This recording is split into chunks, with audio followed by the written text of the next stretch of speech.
Deadly Ebola virus has reached the United States. A photographer from NBC is the latest person now to contract that disease.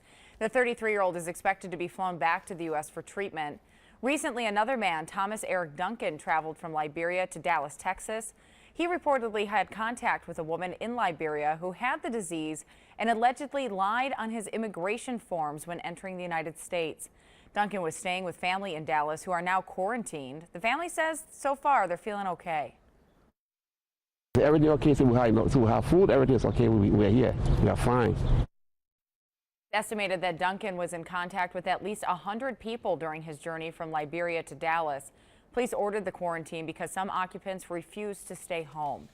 With this instance of Ebola confirmed in the United States, the Twin Cities Hospital is taking precautions. Kate Raddatz is live outside Hennepin County Medical Center. And Kate, how concerned are doctors there about the potential for an outbreak here?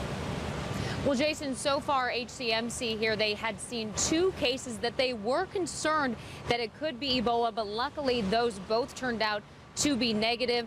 Doctors say they aren't sure if or when the Ebola virus could come to Minnesota, but that is why they are staying ahead of the game and they are taking some precautions. HCMC has ordered over 800 personal protective equipment kits. Those will be used by health officials here at the hospital if they have to treat a patient with Ebola. They also did a 4-hour test run last week of how they would handle an Ebola patient, including transporting them to the ICU.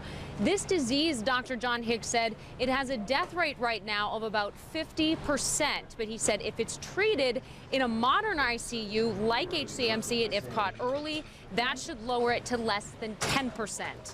The earlier they get medical treatment, the more favorable, we think their outcome will be. And that's a message we're really trying to emphasize with, the Liberian and other communities here is it's just so important, even though there's a lot of denial and a lot of worry, that, people understand that this is we think, a very treatable, disease. Symptoms of Ebola include severe headaches, vomiting, fever, stomach pains, and unexplained bleeding and bruises. If you have any of the symptoms or if you think you do, you should see a doctor. Just a couple of days, they told us, can really make a difference in the potential for recovery. Kate, obviously we've seen the disaster and how the hospital in Texas handled the patient who showed up there. If doctors here have suspicion that a patient has Ebola, how do they handle it? Yeah, there's a couple of steps, and they practice this, that if a patient comes in, they would test them. It's a blood test. If that shows up positive, they would then send that over to the Minnesota Department of Health.